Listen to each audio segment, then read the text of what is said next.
So, I've done this with Paramore and the three Hella Megatour bands, Green Day, Fall Out Boy, and Weezer, where I take songs from any of their albums and I combine them together to make the perfect album, or what I think would be the perfect album of theirs. And today, I decided, with her fourth studio album finally out into the world, why not create the perfect Poppy record, where basically I give you what the track listing would look like, the singles, who I think would produce it, and the overall running time. Now, with hers, I decided to do an 11-track album, mainly because they're on her 4 records, not counting the EPs, the actual studio albums. There's 44 total songs, divide that by 4, and that averages out to her albums being 11 tracks long. But I think the song that would kick it all off here is this one.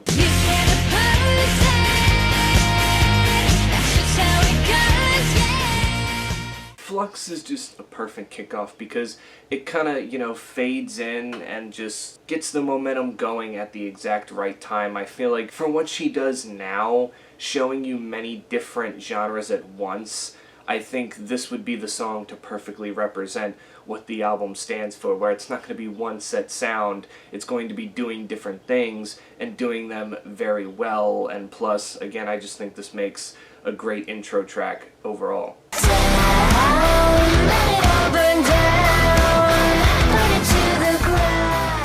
I Disagree is the second track I would have on here. This is the other title track off of her past album of the same name, and I just feel like going from Flux to this, it would definitely be a good switch up, because now you're getting to the heavier metal portion that she's known for, and I think for what it does as a second track, it does its job again, where now that you've kind of got the first track out of the way and you know what to expect, the second track is supposed to keep you more intact and let you know that more is coming like this, but it's going to be a different type of adventure, and I Disagree has that aggressiveness that'll just make you headbang all the way through. Baby, you're the highlight of my low life.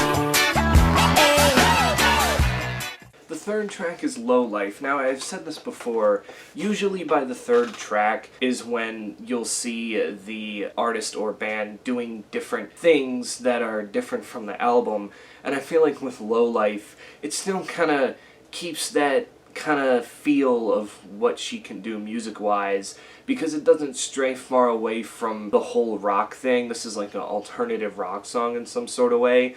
Even though it's not like Flux or I Disagree, it definitely has that, what am I looking for, that pizzazz that you're looking for in this record, and again, it shows another side of her, the more softer type side, the more mainstream side, in a way, if I can even call it that.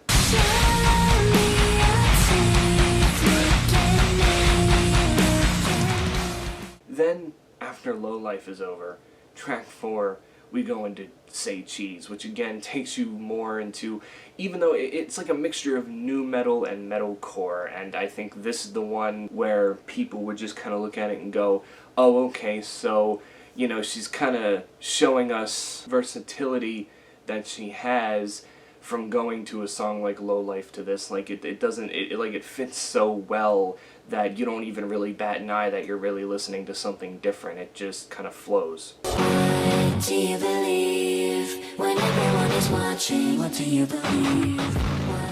Then we have Bloodmoney right after Say Cheese. This is when the heaviness of Say Cheese kind of flows into what Bloodmoney really is, and that's more of an industrial type track. Like, it's not metal, it's not rock, it's just kind of more pop leaning, but one of the more aggressive leaning pop songs that fits the atmosphere of what we're looking for on this record. Plus, it's a popular song of hers, the one that got her Grammy nominated, so it kind of felt like it needed to be somewhere in this track listing. Do I make you angry?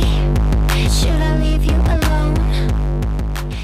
Then we have Voicemail, going back to the kind of feel of like what Bloodmoney is. It offers this more pop type side, or people who are into the more darker type pop songs. I think, again, with the way the atmosphere of the album is going so far, it kind of takes you in another new direction, kind of introducing you to songs that are coming later down the line. Give me bloody, please give me bloody. tracks at number 7, this is kind of getting you back into the more metal type portion. Although this song does kind of jump around from like softer pop to metal, it's got those chuggy guitar riffs and just the atmospheric chorus that goes with it. I feel like now that we're more than midway through the album, it's one of those songs that can get someone back into it. Like, not necessarily that you lost somebody after track 6, but now they're more engaged again because you're starting to pick up the pace a bit more. All this time, trying to get what's mine. Can someone help me find my microphone? Late to the Track 8 is My Microphone. I only had to be fair and include something off of the first record, and the only one that really fit what I was going for with this one is My Microphone. The more indie rock type track that, you know, it does kind of sound like something, like if you were to put this on her recent album Flux, I feel like it wouldn't feel out of place. It would feel very welcomed, and that's just what this song would be. It's another one that might be a little too lighthearted for some people, but I feel like it just has the right enough atmosphere for it to just fit in, like barely fit in, but it works. can't contain my emotions. Then at number 9, we kind of get more into the hyper pop type with Hysteria, one of my favorites off of Flux. With the album being almost over at this point, at track 9, it just kind of feels like one of those ones where it's kind of starting to ease you out a little bit, like, hey, the record's closing, but we still have a very interesting track for you to listen to. Like, it doesn't take you fully out of it, but you're kind of understanding that the record's almost over, and, you know, it's more gloomy, I guess.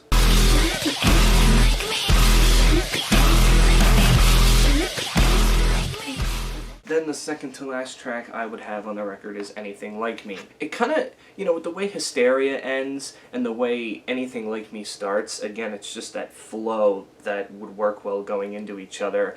And, you know, it really doesn't pick it up guitar-wise until the end when it finishes off with her saying the chorus over and over. But it also kind of leads into the final track very well, and the final track is this. Getting to know her and all of her anger. Won't recognize her. It might come to surprise of a lot of people that I even have her as one of the tracks on the track listing here for a Perfect Poppy record, but listening to it more and more on the album Flux, it fits in well where it's at, but I also feel like it can make a great closing track on any of her other records. The more grunge-driven track, and it's a lot shorter. If you realize with a lot of bands and artists, their final track on their album is either short or long, and this would end up being the shortest one we have on this album. I don't know, just the way it starts and then the way it just kind of ends, it definitely does that thing of like completing the album to the finish, and I think that, you know, the more and more I listen, the more and more I just become intrigued with the song. So with that being said, we have to look at the singles. Out of these 11 tracks, what 5 would I make the singles? Because most of her albums are an average of 5 singles. I would say the first 2 tracks, Flux and I Disagree, which in real life are singles, and then the third one, I had to include Say Cheese on there just because I wanted one of the more heavier ones to be a single, plus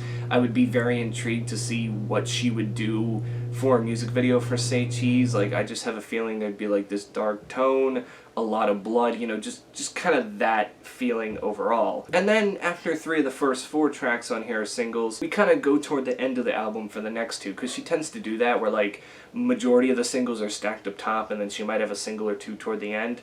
But track 9, Hysteria, I feel like can make a really good single too. Like, again, I think I can just picture the music video in my head being very trippy but very cool, and then the song after that, Anything Like Me, can kind of serve as like a part 2 to the song, if you get my drift, get my meaning there. Like, it just seems to be the perfect sequel to Hysteria, and could even just combine the two and make it one big single overall. So those are my options for the singles. All the other songs are great, but that would just mean that this deep cuts on this thing would be fantastic. Producers, I just stayed simple and said Chris Grady and Justin Meldell Johnson. Chris Grady has basically, other than this past record, been producer and songwriter on the first 3 records and the other EPs, and Justin Meldau Johnson, he was the producer on this past record, Flux, and I think she and him actually worked very well too. That mixing them two together, Grietti and Meldau Johnson, could definitely make for an intriguing sound. And the running time, again, wasn't that long. I mean, we got one song over 5 minutes here, a 4-minute song, but everything else is just kind of like, you know, your 3.5 minute to like 2.5 minute song. It fell at 32 minutes and 7 seconds, which is actually would make it one of her shorter albums ever. I think at least all of her albums have gone over like the 33-minute mark. But throughout the whole 32 minutes, trust me, you will be entertained, and I feel like I did a good job picking the track listing. But I would really like to hear your thoughts as to what the perfect Poppy album to you would look like. Let's do 11 tracks, because again, just averaging the 4 records, plus I don't want people giving me like an album with like 20 plus songs on it. So your best Poppy album from 11 of her songs on any of her projects, any of them, I don't care what it is, as long as it was released digitally or on vinyl or CD, or in this case cassette tape like it was back here.